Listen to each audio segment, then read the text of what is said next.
I am legend movie के start में हम देखते हैं कि एक डॉक्टर का इंटरव्यू टीवी पर आ रहा होता है। ये डॉक्टर पब्लिक को बता रही होती हैं कि हमने कैंसर का इलाज ढूंढ लिया है। इंटरव्यू लेने वाली शख्स जब पूछती है कि आपने आज तक कितने लोगों का इलाज किया, तो वो डॉक्टर जिसका नाम एलिस होता है वो बताती है कि 10,000 लोगों का, और सब के सब लोग ठीक हो गए, मतलब इनका इलाज 100% काम करता है। और ये इंटरव्यू खत्म हो जाता है और मूवी की कहानी 3 साल बाद की दिखाई जाती है। यहाँ पर अमेरिका के शहर मैनहट्टन को दिखाया जाता है जो मुकम्मल तरीके से वीरान हो जाता है। यहाँ पर बहुत सी गाड़ियां लगी होती हैं लेकिन कोई भी शख्स नहीं होता। तमाम बिल्डिंग्स खाली होती हैं, कोई इंसान यहाँ पर नजर नहीं आ रहा होता। और उसी वक्त हम देखते हैं कि लाल कलर की कार बहुत स्पीड से आ रही होती है और इस गाड़ी के अंदर इस फिल्म के मेन हीरो विल स्मिथ होते हैं और विल स्मिथ का डॉग भी इसी गाड़ी के अंदर मौजूद होता है। हम ये देखते हैं कि ये तेज गाड़ी चलाते हुए हिरन का शिकार कर रहे होते हैं। हिरन तेजी से भाग रही होती है और वो स्पीड में इसके पीछे जा रहे होते हैं। काफी स्ट्रगल के बाद जब ये हिरन का शिकार करने लगते हैं तो उसी वक्त एक शेरनी आ जाती है और वो इस हिरन को झपट कर उसका शिकार कर लेती है। अब विल स्मिथ चाहते तो अपनी गन से शेरनी को मारकर ये शिकार हासिल कर सकते थे, लेकिन वो इस चीज को इग्नोर कर देते हैं क्योंकि शाम हो जाती है और विल स्मिथ की घड़ी का भी अलार्म बज जाता है। इस अलार्म का मकसद होता है कि उनको अब घर वापस लौटना है और कोई भी चीज हो उसको इग्नोर करना है और लाजमी अपने घर में वापस पहुंचना है। विल स्मिथ को घर इसलिए जाना होता है क्योंकि इस शहर में कोई और इंसान तो नहीं मौजूद, लेकिन बहुत से म्यूटेंट्स मौजूद होते हैं। इस फिल्म में म्यूटेंट्स को डार्क सीकर्स का नाम दिया गया है। ये डार्क सीकर्स सिर्फ रात को बाहर निकलते हैं क्योंकि दिन में ये रोशनी बर्दाश्त नहीं कर सकते, इसीलिए विल स्मिथ का अलार्म बजता है और वो अपने घर चले जाते हैं। अब वो अपने घर में पहुंच चुके हैं। अब घर के अंदर विल स्मिथ और उनका डॉग मिलकर खाना खाते हैं और अपने घर को मुकम्मल तरीके से सील कर देते हैं। तमाम डोर्स को लॉक कर दिया जाता है और तमाम लाइट्स को भी ऑफ कर दिया जाता है ताकि बाहर से किसी भी डार्क सीकर मींस वो म्यूटेंट्स, उनको पता ना चल सके कि घर के अंदर कोई मौजूद है। विल स्मिथ को अपने डॉग से बहुत प्यार होता है और हम ये देखते हैं कि विल स्मिथ और उसका डॉग एक बाथटब में मिलकर सो रहे होते हैं और इसी दौरान बाहर से बहुत डार्क सीकर्स की भी आवाज आ रही होती है। और अब यहाँ से कहानी फ्लैशबैक में जाती है। अब कहानी क्योंकि फ्लैशबैक में चली गई है और हम ये देखते हैं कि विल स्मिथ अपनी फैमिली के साथ होता है और वहाँ से वो अपनी बीवी और बेटी को लेकर एयरपोर्ट की तरफ निकल जाया कर। विल स्मिथ अपनी वाइफ को बताते हैं कि कम से कम 2 हफ्ते का खाना अपने पास लेकर अरेंज कर लेना और एटीएम से पैसे निकलवा कर अपने पास रखना। वो अपनी वाइफ को ये भी बताते हैं कि आर्मी 1 घंटे के अंदर इस एरिया को सील कर देगी। उसकी वाइफ बहुत परेशान होती है। वो पूछती है क्या यह वायरस हवा से फैल रहा है। इस वक्त तक विल स्मिथ को कुछ नहीं पता होता और वो कहते हैं कि हाँ शायद कुछ ऐसा ही है। और इसके बाद ये एयरपोर्ट पहुंच जाते हैं। एयरपोर्ट पर आकर ये देखते हैं कि यहाँ बहुत से लोग मौजूद हैं क्योंकि सब लोगों को अपनी जान बचानी है और सब लोगों को इस शहर से बाहर किसी महफूज मकाम पर जाना है। लेकिन एयरपोर्ट की सिक्योरिटी सिर्फ उन लोगों को इजाजत देती है जो इन्फेक्टेड नहीं है ताकि ये बीमारी दूसरे शहरों में ना जाए। यहाँ पर हम देखते हैं कि एक खास किस्म की मशीन सिक्योरिटी एहलकार इस्तेमाल कर रहे होते हैं जो ये बता देती है कि यह इंसान इन्फेक्टेड है या नहीं है। इस मशीन से विल स्मिथ का बच्चा तो क्लियर हो जाता है, लेकिन जब उसकी वाइफ इस मशीन से गुजरती है तो पता चलता है कि विल स्मिथ की वाइफ बुरी तरह से इन्फेक्टेड है, जिसकी वजह से सिक्योरिटी विल स्मिथ की वाइफ को जाने से रोक देती है। अब विल स्मिथ क्योंकि सीनियर ऑफिसर है तो उसको गुस्सा आता है। वो कहता है ये मेरी वाइफ है, इसको जाने दो और मेरे ऑर्डर पर मेरी वाइफ को दोबारा चेक। और जब सिक्योरिटी उसकी वाइफ को दोबारा चेक करती है तो मशीन उसको क्लियर बताती है, यानी कि अब मशीन ये बताती है कि वाइफ को कोई वायरस नहीं है और वो दूसरे शहर जा सकती है। विल स्मिथ क्योंकि एक सीनियर ऑफिसर है तो इसकी फैमिली के लिए एक हेलीकॉप्टर का अरेंज किया जाता है। ये हेलीकॉप्टर जैसे ही टेक ऑफ करता है यानी कि उड़ जाता है तो सामने से एक और हेलीकॉप्टर आ रहा होता है जिस पर डार्क सीकर्स अटैक कर देते हैं और वो दूसरे वाला हेलीकॉप्टर इनबैलेंस होकर विल स्मिथ की फैमिली वाले हेलीकॉप्टर पर आकर टकरा जाता है, जिसकी वजह से दोनों हेलीकॉप्टर क्रैश हो जाते हैं। और इस क्रैश की वजह से दोनों हेलीकॉप्टर्स के अंदर मौजूद मुसाफिर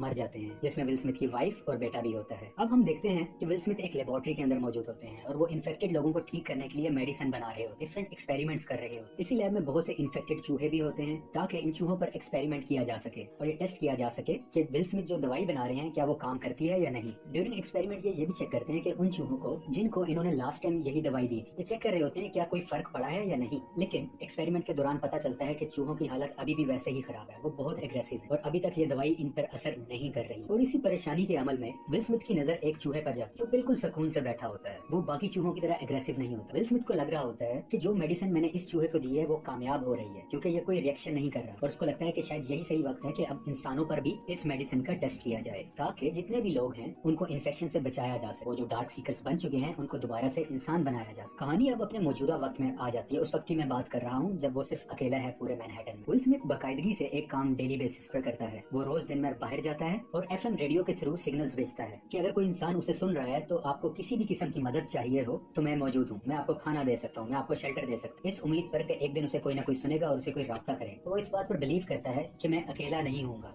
यहाँ पे और कोई भी हो सकता है जो मुझे सुनेगा और मैं उससे मिल सकूं या वो मुझसे मिल सके। और वो ये भी बताता है कि वो रोज 12 बजे एक ब्रिज पर अवेलेबल होता है और मैं आपको रोज वहीं पर मिलूंगा। अब शिकार के सिलसिले में विल स्मिथ को एक और हिरन नजर आता है। वो और उसका डॉग उस हिरन का पीछा करते हुए एक कमरे के करीब पहुंच जाते हैं। वो कमरे में बहुत अंधेरा होता है। विल स्मिथ तो उस कमरे में दाखिल नहीं होना चाहता, लेकिन उसका कुत्ता उसी कमरे में चला जाता है जहाँ पर बहुत अंधेरा होता है। क्योंकि विल स्मिथ अपने डॉग से बहुत प्यार करता है तो वो भी अपने डॉग के लिए उस अंधेरे वाले कमरे में दाखिल हो जाता है। विल स्मिथ की गन के आगे लाइट लगी होती है जो उसे अपना डॉग ढूंढने में मदद दे रही होती है। यहाँ पे इन्हें इसका डॉग मिल जाता है और वो अपने डॉग को कहते हैं चलो मेरे साथ चलो, हम घर चलते हैं। लेकिन इनका डॉग बहुत डरा हुआ होता है और इसी बात के दौरान विल स्मिथ को उस कमरे से कुछ आवाजें आती हैं। विल स्मिथ जब अपने राइट लेफ्ट देखता है तो वहाँ पर उसकी नजर एक डार्क सीकर पर पड़ती है। डार्क सीकर मींस वही म्यूटेंट्स। इससे पहले कि वो डार्क सीकर विल स्मिथ पर अटैक करता, विल स्मिथ उसको गोलियां मारकर छली कर देता है और फौरन अपने डॉग को लेकर भागने लगता है। इसी शोर को सुनते हुए बाकी डार्क सीकर्स भी बाहर आ जाते हैं और विल स्मिथ के पीछे भागने लगते हैं। विल स्मिथ भाग रहा है, अपनी जान बचा रहा है। एक डार्क सीकर विल स्मिथ के बहुत करीब आ जाता है और वो उसके ऊपर अटैक करने ही लगता है कि विल स्मिथ खिड़की से छलांग लगा दे। अब क्योंकि खिड़की टूट चुकी है और वो बाहर रोशनी में आ चुका है, लेकिन वो डार्क सीकर जो उसके साथ रोशनी में बाहर आया था रोशनी में आते ही मर जाता है। क्योंकि हमने शुरू में बताया था डार्क सीकर जो है वो लाइट को एब्जॉर्ब नहीं कर सकते, वो लाइट में सामने नहीं आ सकते क्योंकि लाइट पड़ते ही वो मर जाया करते। अब विल स्मिथ को एक खुशी की बात पता चलती है, उसे ये पता चल जाता है कि इस कमरे में डार्क सीकर्स मौजूद हैं। तो क्यों ना इनमें से किसी एक को पकड़ ले और मैं अपनी लेबोरेटरी में ले जाऊं और जो मैं मेडिसिन बना रहा हूँ वो मैं इन डार्क सीकर्स पर टेस्ट, ताकि मैं जल्द अज जल्द कोई प्रॉपर दवाई बना सकूं और इन सबको ठीक कर सकूं। अब डार्क सीकर्स को पकड़ने के लिए विल स्मिथ एक ऐसा जाल बनाते हैं जिसमें वो फंस जाए, एक फंदा सा बनाया जाता है और इसी दौरान वो अपने डॉग को कहते हैं कि तुम गाड़ी में बैठ जाओ क्योंकि तुम्हें इन्फेक्शन हो सकता है। यहाँ पे विल स्मिथ अपनी बात इसलिए नहीं करते क्योंकि वो डेली बेसिस पे डिफरेंट डोजेस ले रहे होते हैं, मेडिसिन ले रहे हो ताकि वो इन्फेक्शन से बच सके। थोड़ी देर में इन्हें पता चलता है कि वो जो जाल बिछाया गया था उसमें एक डार्क सीकर फंस चुका है। अब वो डार्क सीकर विल स्मिथ के कब्जे में आ चुका है, लेकिन उसी दौरान हम देखते हैं कि वो रूम जो अंधेरे वाला रूम था वहाँ से एक म्यूटेंट खिड़की पर आता है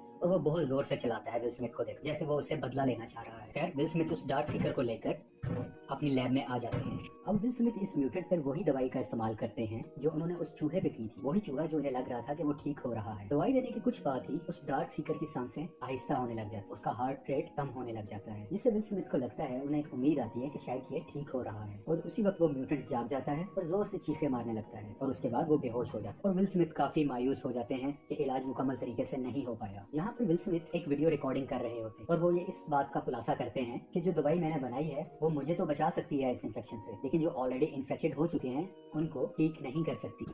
और मैं बार बार इसी चीज की कोशिश कर रहा हूँ ताकि उन डार्क सीकर्स को ठीक किया जा सके। और वो ये एक और बात भी ऐड करते हैं कि आज जब मैं उस डार्क सीकर को पकड़ रहा था तो एक डार्क सीकर मुझे घूर कर देखने लगा था और वो घूरते हुए रोशनी में भी आ चुका था और रोशनी का असर उस पर कुछ नहीं हो रहा। शायद ये इस वजह से हो रहा है क्योंकि उनको भूख लग रही है और वो अपने लाइफ स्टाइल को चेंज कर रहे हैं। आहिस्ता आहिस्ता वो खुद को धूप में आने का आदी बना रहे हैं। ये सब कुछ ये वीडियो कॉन्फ्रेंस में रिकॉर्ड कर रहा होता है, वीडियो रिकॉर्डिंग में। अमेरिका के शहर मैनहट्टन में रहते हुए विल स्मिथ को 1000 से ज्यादा दिन हुए हैं। इसी तरह एक दिन विल स्मिथ अपने डॉग के साथ दिन में बाहर जा रहा होता है तो उसका पाँव एक फंदे में फंस जाता है, वो उल्टा होकर हवा में लटक जाता है। ये फंदा बेसिकली डार्क सीकर्स ने लगाया होता है क्योंकि डार्क सीकर्स भी सोचने समझने की बहुत सलाहियत रखते हैं। अब विल स्मिथ हवा में लटका होता है और वहीं पे वो बेहोश हो जाता है। ये फंदा बिल्कुल उसी तरह लगाया गया था जैसे कि एक दिन पहले विल स्मिथ ने डार्क सीकर्स को पकड़ने के लिए लटकाया था और अब डार्क सीकर्स ने बिल्कुल उसी तरह कॉपी करके विल स्मिथ को फंसा दिया होता है। अभी दिन का वक्त और कुछ ही देर बाद विल स्मिथ की घड़ी का अलार्म बजने लगता है, यानी कि शाम होने वाली है, रात होने वाली है। और नीचे से विल स्मिथ का डॉग भी बार बार भौंकता है उसे उठाने के लिए कि यहाँ से आजाद हो जाओ ताकि हम निकल सके, क्योंकि ये टाइम डार्क सीकर्स का है और वो इस टाइम बाहर आ जाते हैं और अगर वो बाहर आ गए तो विल स्मिथ की खैर नहीं। विल स्मिथ अब जाग चुका है, वो अपनी जेब से चाकू निकालकर उस रस्सी को काट देता है और नीचे गिरते हुए गलती से वही चाकू उसके पाँव में घुस जाता है। विल स्मिथ अपने डॉग समेत अपनी गाड़ी की तरफ बढ़ रहे होते और इसी दरमियान वही डार्क सीकर सामने आ जाता है जो रोशनी में आ गया। उस डार्क सीकर्स के पास 2 अपने डॉग्स भी थे जो कि इन्फेक्टेड हैं। वो डार्क सीकर अपने कुत्तों को विल स्मिथ और उसके डॉग पर अटैक के लिए छोड़ देते। विल स्मिथ उन दोनों कुत्तों को मार तो देता है लेकिन गलती से वही कुत्ता विल स्मिथ के डॉग को भी काट लेता है। विल स्मिथ परेशानी की हालत में अपने डॉग को अपने घर लेके आता है, अपनी लैब में उसे तरह तरह की दवाइयां देता है कि शायद मेरा डॉग ठीक हो जाए, लेकिन उस पर कोई असर नहीं होता और विल स्मिथ रोते हुए अपने डॉग का गला दबाकर उसे मार देता क्योंकि अब इसका डॉग मर चुका है तो वो फिर से अकेला हो चुका, क्योंकि इस शहर में इसके अलावा और कोई भी इसके साथ नहीं था और ये सीन बहुत सैड था इसके लिए। विल स्मिथ बहुत परेशान है और गुस्से में है और इसी गुस्से की हालत में वो दिन में बाहर नहीं निकलता बल्कि अब रात को बाहर जाता है कि मैं तमाम म्यूटेंट्स को मार दूं, तमाम डार्क सीकर्स को कुचल दूं। वो अपनी एक तेज रफ्तार गाड़ी में जा रहा होता है और रास्ते में जितने भी डार्क सीकर्स आते हैं उनको कुचलता हुआ आगे बढ़ पड़ता है, लेकिन एक वक्त पर आकर वो फंस जाता है, उसकी गाड़ी रुक जाती है और उसका एक छोटा सा एक्सीडेंट होता है। अब विल स्मिथ जख्मी है और जख्मी हालत में वही डार्क सीकर जिसने विल स्मिथ पर डॉग्स छोड़े थे, या वही डार्क सीकर जो धूप में आ गया, वो विल स्मिथ के पास आता है उसको मारने के लिए। बेसिकली ये डार्क सीकर इन तमाम डार्क सीकर्स का बॉस है। इससे पहले कि वो डार्क सीकर विल स्मिथ को नुकसान पहुंचाता, एक बहुत तेज रोशनी यहाँ पर आती है, जिसकी वजह से तमाम डार्क सीकर्स भाग जाते हैं और अंधेरे में छुप जाते हैं। क्योंकि विल स्मिथ का एक्सीडेंट हुआ होता है, ये काफी सेंसलेस हालत में होता है और इसी दरमियान इसे आवाज आती है कि आप कहाँ रहते हैं, मुझे अपनी लोकेशन बताएं। विल स्मिथ थोड़ा बेहोशी की हालत में मुश्किल से अपना एड्रेस बता। अगले सीन में विल स्मिथ जब सो के उठता है तो वहाँ पे टीवी चल रहा हो। जब वो गनूदगी से उठता है तो देखता है कि उसके कमरे में एक औरत और उसका एक बेटा मौजूद है। वो पहले तो देख के हैरान होता है लेकिन खुश भी होता है। वो औरत बताती है कि हमने आपका FM रेडियो पे मैसेज सुना और आपकी लोकेशन जानकर हम आपके पास आए हैं। वो औरत ये भी बताती है कि आपने जिस पुल पर मिलने का कहा था, हम पूरा दिन उस जगह पर इंतजार करते रहे, लेकिन आप वहाँ पे आज आए नहीं और हमने रात को देखा कि आप म्यूटेंट्स के दरमियान फंसे हुए हैं, तो वहाँ पर हम आपको आगे बचाएं। वो औरत विल स्मिथ को ये भी बताती है कि हमारे साथ जितने साथी थे उन सबको डार्क सीकर्स ने खत्म कर दिया है और अब हम दोनों एक ऐसी जगह पर जाना चाह रहे हैं जहाँ और भी इंसान जिंदा। वो एक सेफ लोकेशन है जहाँ पर कोई वायरस नहीं और वहाँ पर सिक्योरिटी भी बहुत अच्छी है। विल स्मिथ कहता है तुम इन गलतफहमियों से निकल आओ, ऐसी कोई जगह नहीं है, लेकिन वो औरत कहती है ऐसी जगह है। अब विल स्मिथ अपनी डेली रूटीन के मुताबिक घर को लॉक कर रहा होता है। इसके घर में इस वक्त एना और उस बेटा भी मौजूद होता है। विल स्मिथ लॉक कर रहा होता है तो उसे बाहर से बहुत से डार्क सीकर्स की आवाज आती है जो उसके घर के बहुत करीब है। विल स्मिथ को शक होता है और वो उस औरत से पूछता है कि तुम रात को मुझे किस टाइम लेके आई थी घर। वो उसे बताती है कि बस सुबह होने ही वाली थी। विल स्मिथ कहता है कि जब तुम मुझे ला रही थी इन्होंने यकीनन देख लिया होगा और अब वो हमें खत्म करने की उन्होंने हमें ढूंढ लिया। विल स्मिथ इस चीज के लिए पहले से रेडी था और इसलिए उसने अपने घर के बाहर डिफरेंट माइंस बिछाई हो ताकि कोई इसके घर के करीब आए तो वो ब्लास्ट हो जाए और इसके घर तक कोई ना पहुंचे। और इसी दौरान काफी म्यूटेंट्स का पांव उस पर आता है और वो म्यूटेंट्स या डार्क सीकर्स मरने लगते, लेकिन ये तादाद में बहुत ज्यादा है और कुछ ही देर में डार्क सीकर्स इसके घर के अंदर घुस जाते हैं जिनको विल स्मिथ अपनी गन से मार देता है। विल स्मिथ और उस औरत को लगता है कि हमने तमाम म्यूटेंट्स को मार दिया है और अब घर में कोई दूसरा म्यूटेंट या डार्क सीकर मौजूद नहीं। ये उसी डार्क सीकर के पास आते हैं जो इनकी लैब में मौजूद है जिस पर ये लोग टेस्ट कर रहे होते हैं। ये इधर आकर देखते हैं कि वो डार्क सीकर अब तो रहा है, यानी कि वो काफी हद तक इंसान बन चुका है और जितना भी इन्फेक्शन था उसे वो काफी हद तक कम हो रहा है। इन्हें लगता है कि हमारा इलाज कामयाब हो रहा है और उसी दौरान इसकी लैब में बहुत से मजीद डार्क सीकर्स आ जाते हैं। अब इसकी लैब बहुत बड़ी है और दरमियान में एक बुलेट प्रूफ शीशा भी मौजूद है। विल स्मिथ इस शीशे को बंद कर लेता है। ये शीशा बहुत मजबूत है, ये बड़ी से बड़ी बुलेट को भी रोक सकता है। इसका मतलब है ये डार्क सीकर्स भी आसानी से उस पोर्शन में दाखिल नहीं हो सकते जहाँ पे विल स्मिथ मौजूद है। ये तमाम डार्क सीकर्स उस शीशे को तोड़ने की कोशिश करते हैं लेकिन अभी तक कामयाब नहीं होते। जबकि दूसरी तरफ विल स्मिथ चीख कर कह रहा होता है ये देखो ये भी तुम्हारी तरह एक डार्क सीकर है, ये ठीक हो रहा है और मैं तुम सबको भी ठीक कर सकता हूँ। और इसी डिस्कशन के दरमियान इन डार्क सीकर्स का जो बॉस है वो सामने आ जाता है और वो बहुत गुस्से में होता है और वो अपने सर से टक्कर मारने लग जाता है उस शीशे और हम देखते हैं कि उस शीशे में डिफरेंट क्रैक्स आने लग जाते हैं। आहिस्ता आहिस्ता वो शीशा टूटने लग जाता है। इससे पहले कि शीशा टूटता विल स्मिथ उस डार्क सीकर का ब्लड सैंपल ले लेता है जिस पे वो ऑपरेट कर रहा होता है, क्योंकि अब उसको लगता है ये क्योर मैंने ढूंढ लिया है। तो वो उसका ब्लड सैंपल ले लेता है और उस औरत को एक सेफ चैम्बर में बिठा दे और उसको वो ब्लड सैंपल भी दे देता है और वो कहता है कि जब तुम उस बस्ती में पहुंचो तो ये सैंपल उनको दे देना क्योंकि यही इस बीमारी का क्योर है। वो औरत विल स्मिथ को कहती है कि तुम भी मेरे साथ आ जाओ, लेकिन विल स्मिथ कहता है नहीं तुम लोग जाओ,